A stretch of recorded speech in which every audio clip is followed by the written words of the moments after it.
welcome to Weta's World. This video is a little bit different than most of my videos, and sometimes I say that.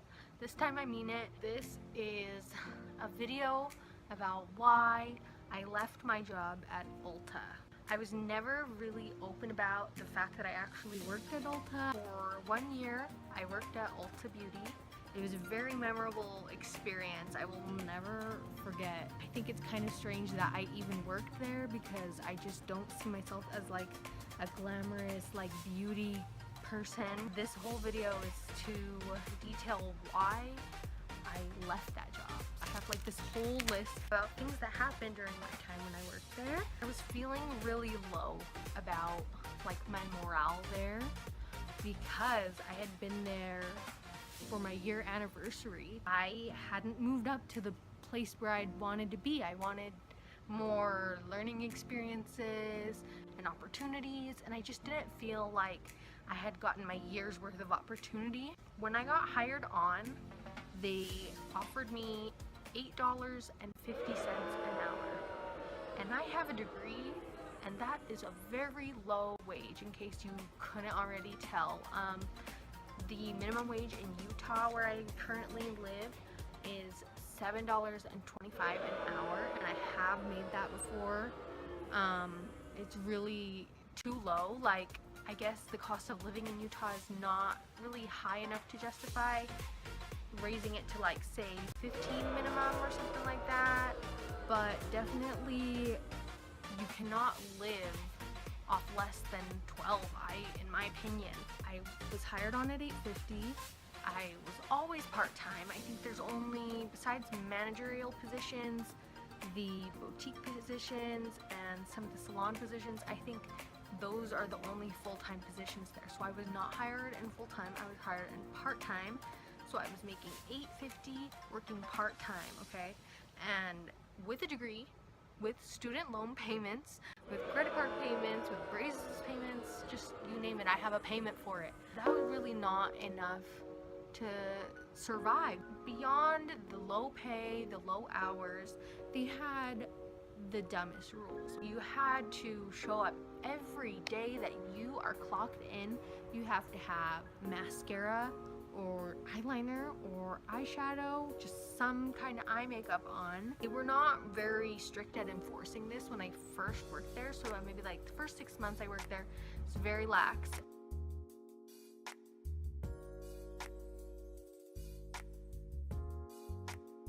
I got away with wearing little to no makeup, and for somebody as like depressed as I am, it's really hard to like bring yourself to even go to work, let alone but then like put on a bunch of makeup to go to work. Like this, what I have right now, this is the product of a day off and some inspiration. I knew I wanted to film this, and I wanted to look like a little bit presentable. I would eventually get in trouble for showing up without makeup on, and I'd be forced to put on makeup of the nasty testers that probably gave me an eye infection. And that's another thing too. I have like sensitive eyes and sensitive skin, so I don't like to be wearing makeup constantly or like every day. Like, if I had an eye infection and they are still expecting me to wear eye makeup, like that is like unethical in my opinion. There was like just so many rules. Like we have like very specific things that we have to do at the register, and if we don't do them, we'll like get a verbal warning or in trouble, whatever you want to call it. Like, there's so many rules, and it only gets worse like throughout time because they always favor the managers who are the more strict type, so that's who succeeds, and then that's how the company culture becomes, and I don't agree with it. At this particular location where I worked, it was like such an inconvenient location for me. The first few months that I worked there, I did drive there, and I was really fortunate that I had that privilege that I could drive there. After a while, somebody had totaled my car, and then I was back on the bus, and I had to take 2 different buses to get there. The bus route that's like the most straight shot to Ulta was going through South Salt Lake, and I don't know if you guys are familiar with the Salt Lake Valley, but South Salt Lake is not the best area, and I don't mean that in like an elitist way, because I am like with the working class and I want to like uplift all people, so don't take it like that.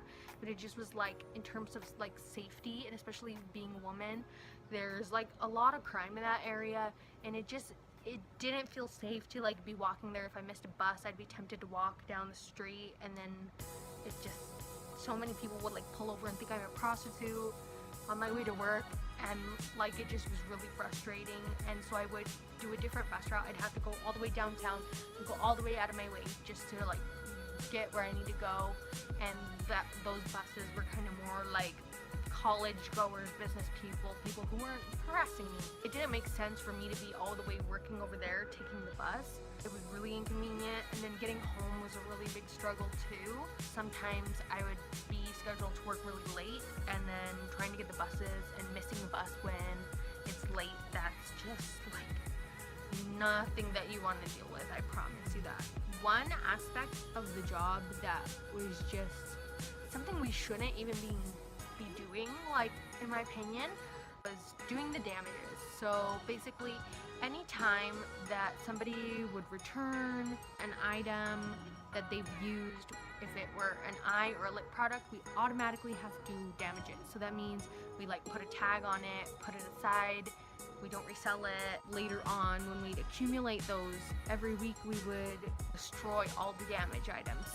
So that means like if I have a lipstick, I have to contaminate it with some other product so that dumpster divers won't want to steal it. Like they're still gonna do what they're gonna do. Like we're just kind of making it a dangerous situation for them, because a lot of these like items get contaminated with chemicals that are dangerous to put on your eyes or lips, and then those people are still gonna continue to do that, which I think is just really like morally corrupt. Like there's ways to like clean these things and like donate them, but instead we just ruin them and people still take them.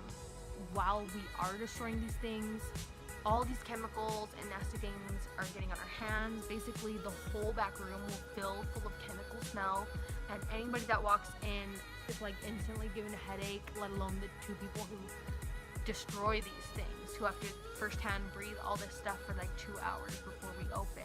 My manager, who would usually do my damages with me, she was pregnant, and so I can't imagine the damage to her unborn baby by breathing these chemicals.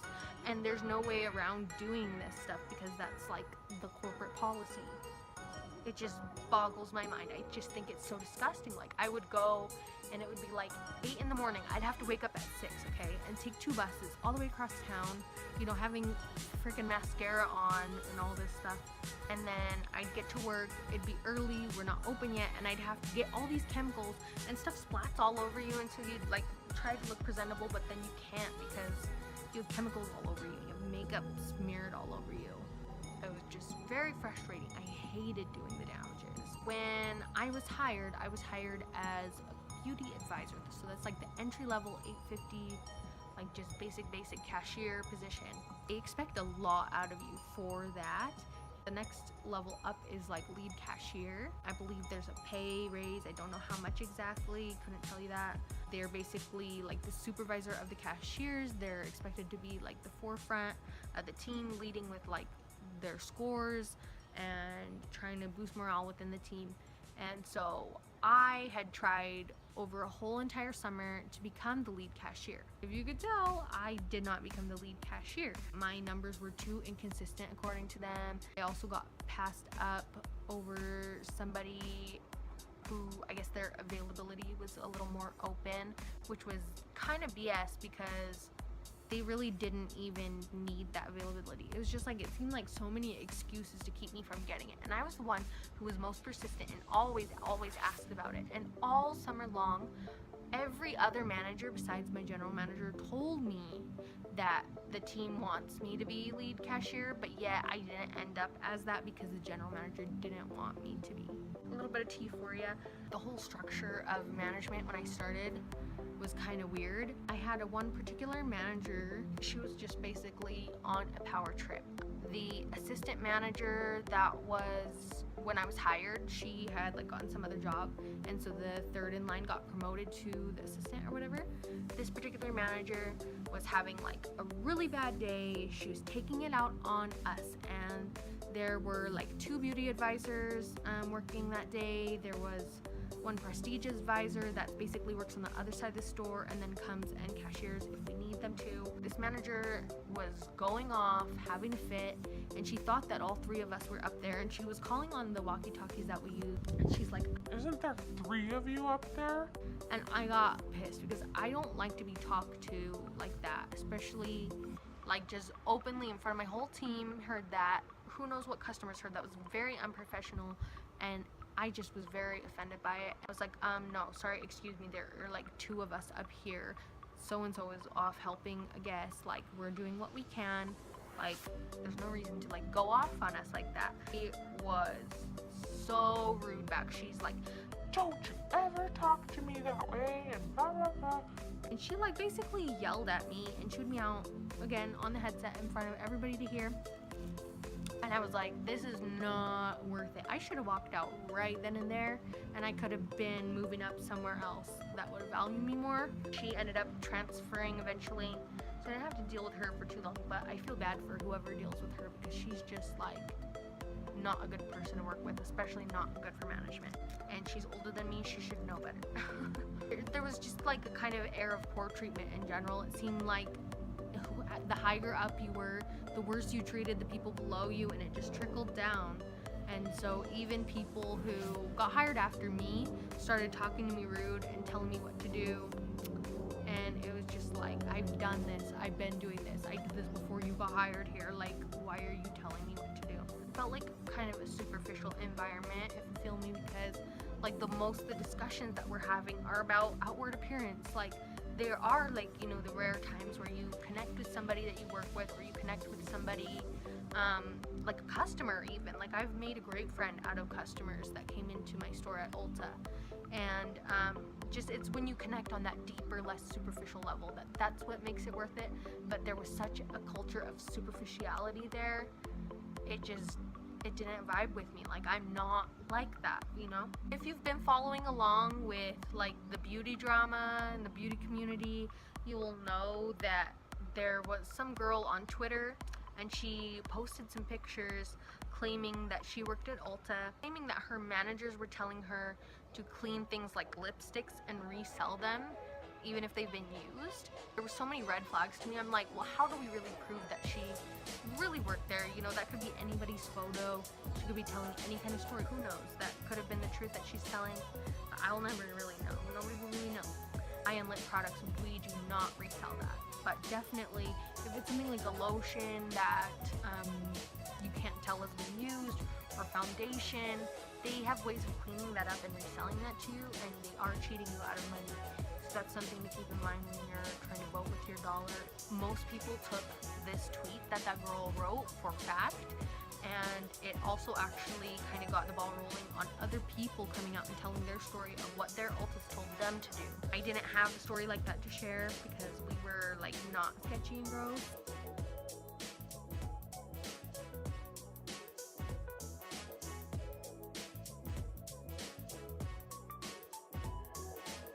But there definitely were people out there who came out with their story.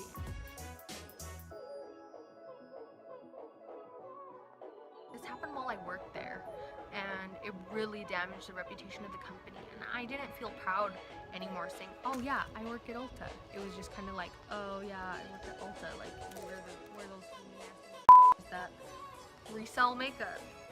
Just because that's what our reputation turned out to be. Even in more recent times, reputation has really gone in like not so good direction. I will get to that in a moment. I have some stories that I wanted to tell. I already told the one about my manager like freaking out on us, just being a psychopath. There was another instance, a different person who normally I had like a really good rapport with. And there was one night, I guess she was having a bad night, and it just really seemed out of character for her because basically my availability was really screwed up, and my general manager didn't care enough to schedule me properly.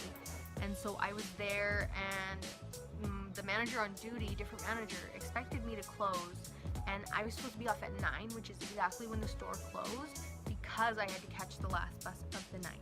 I had to catch it because I don't want to ask people for a ride home. That's not a sustainable way for me to live, so I'll like take care of myself, get myself to the bus. It wasn't bad enough that I had to like hike up this crazy hill to get to my bus stop or to be berated or whatever, but basically we were closing. It was like about 9. I was getting my stuff to go.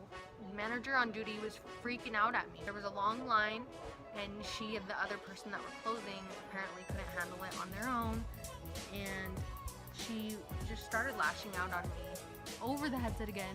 Why is it always over the headset? She was like, "Ugh, this really sucks. You're gonna have to fix your availability. Like, I can't do this without you," and blah blah blah. It wasn't like she could have offered me a ride home and I could have stayed or whatever. But rather than like finding a real actual solution for the problem, we were just like lashing out. The really wild thing about this encounter, because like I just totally brushed it off because I'm like, this is nothing that I can control. Like, I didn't choose when the bus stopped running. I didn't choose when the store closed, okay? Like, I didn't choose that you're in a bad mood. Like, I don't have nothing to do with any of this stuff. It was in one ear and out the other. Like, somebody else might have got their feelings hurt. I honestly didn't care. I'm like, I'm leaving. You're not offering me a ride home. Like, we're done here. Bye-bye. And so there was a girl in line at the time trying to check out when this happened, and she didn't see me or hear my side of the story or anything. She did hear the person who was lashing out at me, and she really thought that was very unprofessional, which it was. I agree with that. And she made a YouTube video talking about her experience there and saying, "Oh, I felt so bad for the poor girl. She looked so embarrassed and blah blah blah, and I felt so bad for her." And I'm like, oh my god, my heart goes out to you, girl, like that you felt that much for me. But like, I didn't even feel that way. Like, to be honest, like, it wasn't that big of a deal to me. But if that bothered you, like, I feel so bad that that this whole thing happened, even though, again, not my fault, not in my control. That's why I didn't care. But the fact that this girl, she talked about this story in her YouTube video, I might just link that damn video, so you could see what she said and how wild it really was, because I don't know if I told the whole story exactly like how that girl tells it, because she heard a whole different perspective.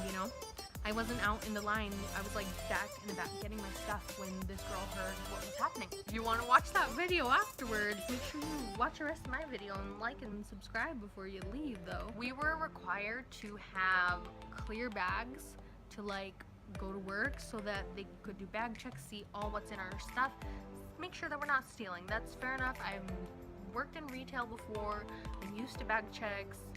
That's fine. They provided us with this little clear bag, and so that's what I was used to. I expected that they just give them to us, and after being there for a year, of course it's gonna start to fall apart. And one morning I go and I ask my general manager, I'm like, "Hey, look at my bag, like it's all kind of screwed up, can I get a new one?" Like, that's totally innocent in my opinion. I'm like, okay, company provided the bag fell apart, you can have a new one. Like, that doesn't seem like it's asking too much. She looks me up and down, and she's like, "I'm not buying you a new bag." I didn't ask you to buy me a bag. I asked for the little same stupid one that you gave me, and it is worn out because it's been freaking 12 months here. I can have a new little stupid... I know you guys are trying to cut costs, but damn, that's cheap. She was always rude to me like that. Like, any opportunity she could be to be rude to me, she was. And she was like, tried to act all sweet. Like, one time she like called me, "Oh, you little cutie," and my other manager was like, "Oh, she's such a fake bitch." And I didn't realize at the time she was a fake bitch. There was one time that I tried lip gloss and wore it to work, trying to give the company some free advertising, okay? And she tells me, "Oh, it looks like your lip gloss is dripping down your face." Like, I'm gonna return it. I don't need this. I'm trying to help out you, your store, your company, everything. And you gotta come at me like that? Like, you couldn't even tell me that in the back? Like, if you tell me that just as a person, that's great. But you have to embarrass me by telling me in front of everybody? Like, that's hella rude. Like, I don't need that kind of manager, mentor, supervisor, any kind of leadership. I don't need that. Like, when she talked to me, like when it was just her and I, she would really be like too personal, like asking me all kind of personal questions, and like, "Oh, what are you gonna do with this, and what are you gonna do with that? Oh, what are your plans for this and that?" And like, the few things that I told her, she just like judged me and just like didn't ever make me feel like I was gonna be successful. Like, it was just a really toxic Like, she just does not like me, I could tell that much, and she did not want me to succeed, especially with Ulta. There was a certain person, so like if you Ulta people are watching this, you're like, damn, you're talking about everybody. This girl, I used to work with her, and then I heard that she was applying because they found, like, the managers found out we worked at the same previous employer, knew that we knew each other, and they wanted me to give a recommendation. And I gave her a glowing recommendation because she was a great worker, she's great with customers, just wanted to like let them know she'd be great. They hired her and then they promoted her above me. Like twice, I think. They just gave her all kind of opportunities because she had a car. Isn't that nice? They claim it's availability, but it's kind of like they want somebody who could hop to. They don't want to wait for me to take the bus like 2 hours to get there. Even though I'm older, I have more experience, I have manager experience, and she still got promoted to manager before I did. I didn't get promoted to manager the whole time I was at Ulta. I definitely should have been in the running like before a lot of these people who did end up as managers. No tea, no shade. I'm 25. I have 6 years of retail experience and call center experience, and people that are like teenagers getting promoted above me. Like, that is very demotivating. Why would I want to continue to do well in my entry-level position? At some point during the time that I worked there, we had a new district manager, and she kind of employed new standards and rules. When I first started there, we were like dressing, I think, like business casual. We could wear dresses or pants, no jeans. Like, we had to wear stupid shoes on the job, like just basically dress items that were very uncomfortable. When we had a new district manager, we had even stricter rules. We had to dress even fancier, and it seemed like the rules were very subjective. Like, I would go to work in things that I guess on my body like looked more formal on me, but then on somebody else like they would be sent home to change. And I think that's honestly really unfair. It would really kind of messed up the way that things were going like that. And my poor mom, I told her about the change of the dress code, and she's like, oh, are you guys gonna get a raise since you guys have a new dress code? Like, yeah, right. You think they're gonna pay us more? They don't want to pay us anything as it is. Just really like frustrating things would happen, like that were just like really demotivating. Like, there was this girl that was hired, and she was from a different state, and she for some reason told me her wage. Like, I thought it was a common knowledge that you don't talk about your wage, because then that's how strikes happen, man. Like, you tell me that you make more than me and you just got hired. Like, why would I want to work still? Like, come on now. But this girl, she's from out of state. She asked me, oh, do you make minimum wage? And I'm like, oh no, like, honey, minimum wage is $7.25 here, like, no. And then she was like, oh, I do, I make like 10 da da da da. And I, like, at the time I made $9.75 because I had moved over to Prestige, but then they still kept me on the register all the time because they didn't have coverage. Oh honey, I was so had it. And so those were mostly problems I've discussed about, like, my team, my managers, just the toxic environment of like working there.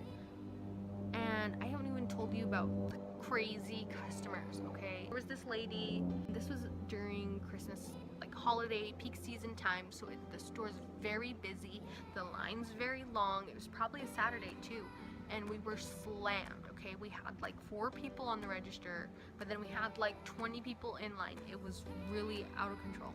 And this lady, she puts her stuff on the thing, I scan them, I tell her the total. It's like $70.56 or something, like 70 whatever. And she's like, oh, I just don't understand how all this is $70. Are you serious? So like, I go and I'm like giving great customer service. I'm like, okay, if you don't know how this is $70, I'm gonna just explain that to you, and we're gonna move on. I'm not gonna be rude, like, I'm gonna hold it together. Okay, so I go through each item, tell her, okay, this is the regular price, this is on sale, so it's this much, and then you use this coupon, so it's this price. I'm like adding everything up on a calculator for her so she can see exactly what's going on. Explain the whole thing for her, the whole receipt. And she tells me, well, I just don't understand how this is $70. Just explained it all for you, honey, okay? If you can't afford it, put it back. Like, Are you serious? I could feel my face getting really red. And this line is like growing and growing. I cannot with people, I cannot.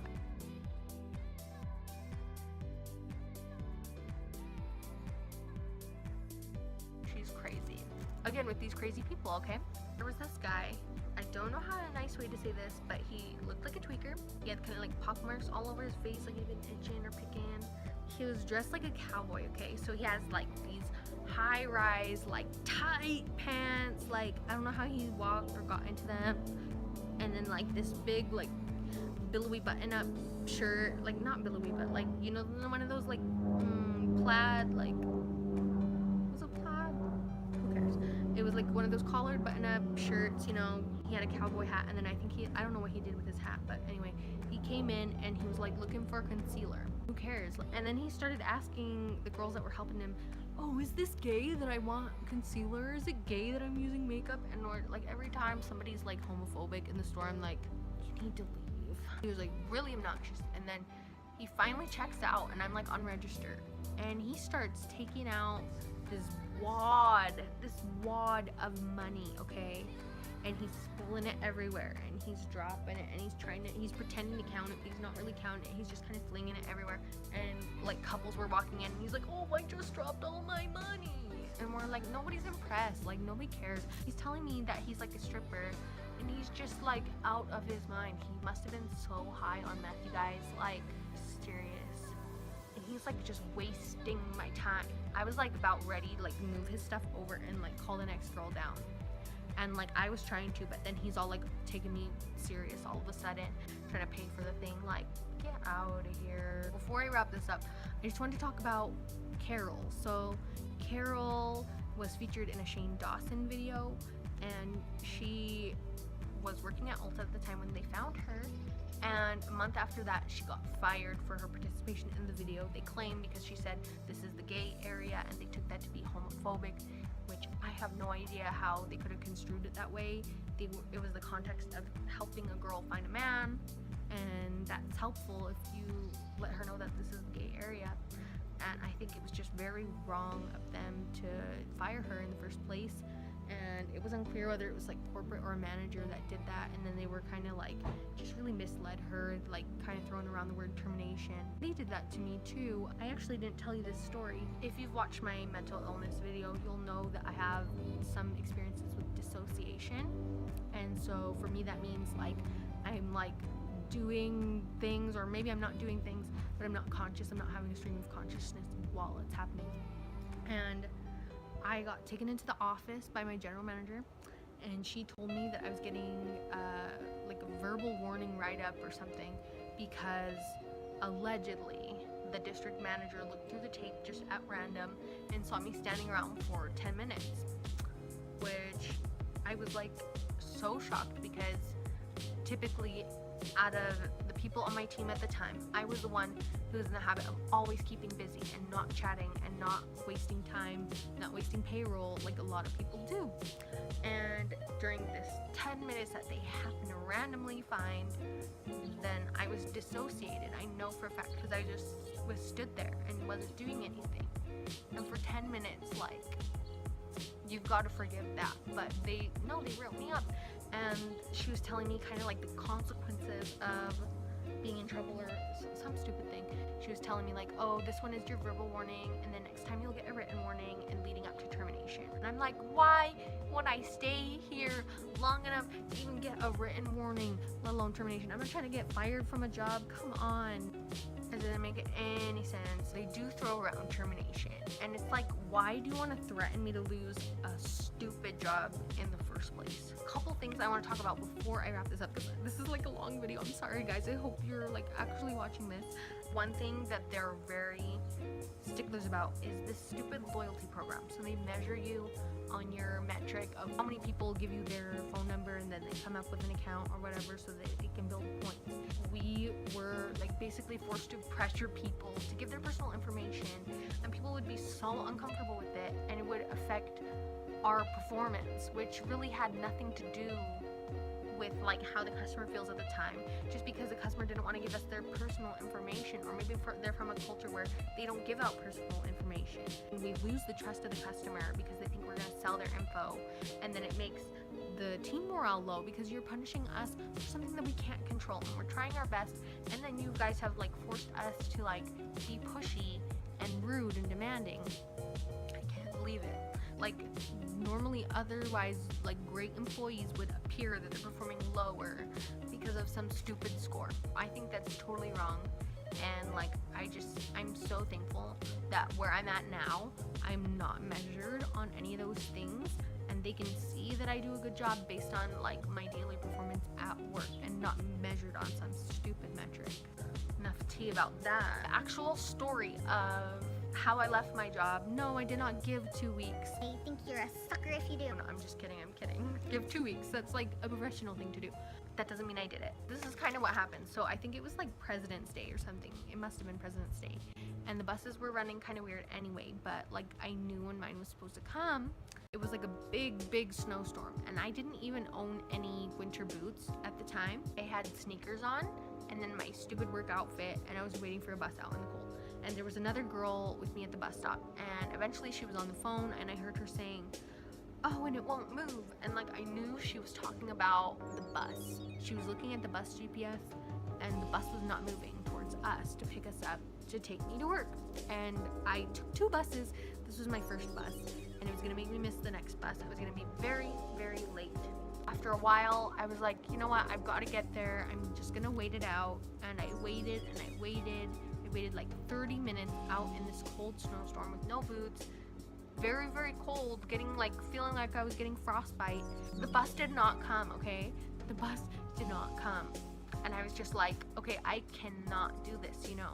Like, so I went back home so I could get warm, so I was like not gonna freeze to death, but they still expected me to come in.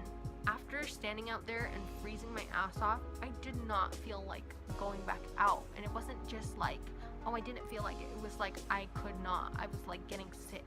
Like I was not in a state where I could function at work, okay? I'm not being dramatic. This is like honesty. So I let both of my managers that I knew would be there, I let them know I was not gonna be in. One of them told me, get an Uber or find somebody else to cover you. That's one of the other stupid rules. In my opinion, based on the multiple places I've worked in retail, it is a manager's responsibility to find somebody to cover your shift. If you're sick, you're injured, something's happening with you, it is a manager's responsibility, okay? It's not your responsibility. And at Ulta, they say that it is. And I think that is unethical. Like, if you're dealing with something, you're dealing with something. You don't want to worry about what's happening at work.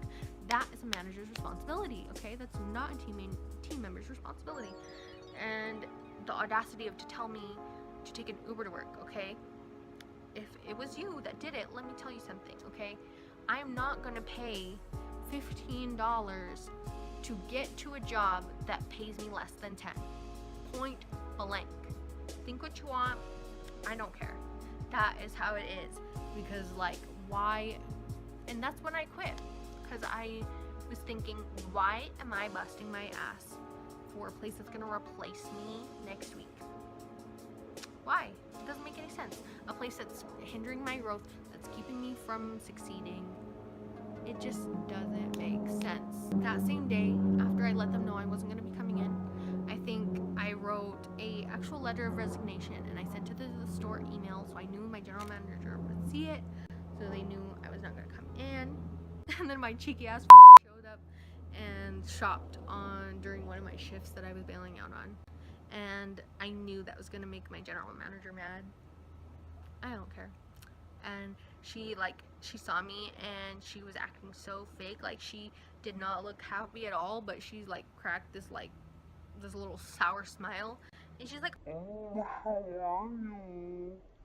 and I'm like, great. Happier without you. That's why I quit Ulta. Like, there's so many reasons, and I probably didn't even touch on half of what happened.